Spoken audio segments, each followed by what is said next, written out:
Balochistan liberation ആർമിയെ സംബന്ധിച്ച് സുപ്രധാനമായിട്ടുള്ളൊരു വാർത്തയാണ് ഇപ്പോൾ പുറത്തു വരുന്നത്. എന്താണ് ആ വാർത്ത എന്നുള്ളതല്ലേ? അതായത് ഇതുവരെ BLA അഥവാ ബലൂചിസ്ഥാൻ ലിബറേഷൻ ആർമിയുടെ പോരാളികൾ പോരാടിക്കൊണ്ടിരുന്നത് അവരുടെ കയ്യിലുള്ള IEDകൾ വെച്ചിട്ടാണ്. ഇതൊരു തരം ബോംബാണ്. ഈ ബോംബ് അവർക്ക് സുലഭമായി ലഭിക്കുന്നുണ്ട്. അതൊരു വലിയ സ്ഫോടക വസ്തു തന്നെയാണ്.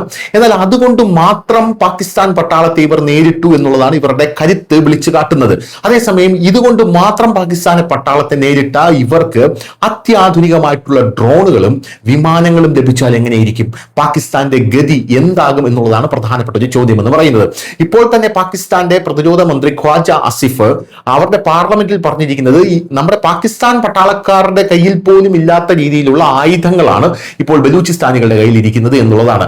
ഇവർക്ക് ഇത് എവിടെ നിന്ന് ലഭിക്കുന്നു എന്ന് പരിശോധിക്കണമെന്നാണ് ഇയാൾ പറഞ്ഞിരിക്കുന്നത്. അയാൾ വിരൽ ചൂണ്ടിയത് ഇന്ത്യയാണ്. പക്ഷേ ഇന്ത്യ അതിന് തക്കതായിട്ടുള്ള മറുപടി കൊടുത്തിട്ടുണ്ട്. എന്നാൽ ഇപ്പോൾ പാകിസ്ഥാനെ കിടുകിട വിറപ്പിക്കുന്ന ഒരു വാർത്ത പുറത്തു വന്നിരിക്കുകയാണ്. ഈ ബലൂചിസ്ഥാൻ ലിബറേഷൻ ആർമി അവരുടെ ആദ്യത്തെ വ്യോമ യൂണിറ്റ് വിക്ഷേപിക്കാൻ പോവുകയാണ് എന്നുള്ളതാണ് ആ വാർത്ത എന്ന് പറയുന്നത്. സത്യം പറഞ്ഞാൽ പാകിസ്ഥാന്റെ ഒരു ശക്തി എന്ന് പറയുന്നത് ബലൂചിസ്ഥാനോടുമായിക്കൊള്ളട്ടെ അഫ്ഗാനിസ്ഥാനോടുമായിക്കൊള്ളട്ടെ പാകിസ്ഥാന്റെ എയർഫോഴ്സ് ആണ്.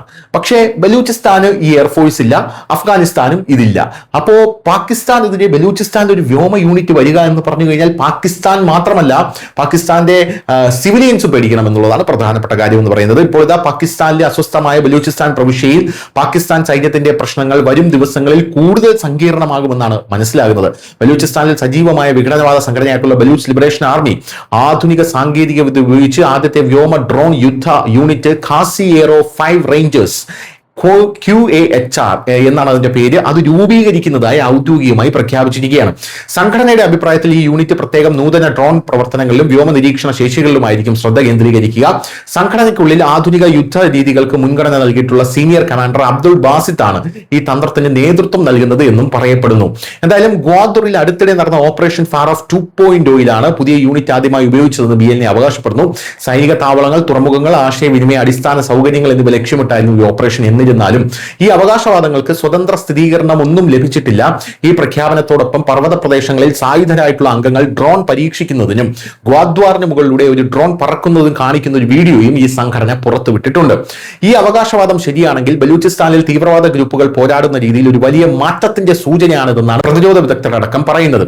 ഇതുവരെ പരമ്പരാഗത ഗറില്ല ആക്രമണങ്ങൾ അവിടെ നടത്തിയിരുന്നു. എന്നാൽ ഇപ്പോൾ ഡ്രോൺ സാങ്കേതിക വിദ്യയുടെ ആമുഖം പാകിസ്ഥാൻ സുരക്ഷാ ഏജൻസികൾക്ക് പുതിയതും ഗുരുതരമായിട്ടുള്ള ഒരു വെല്ലുവിളിയുമാണ് ഉയർത്തുന്നത് ബലൂചിസ്ഥാനിൽ നിന്നും.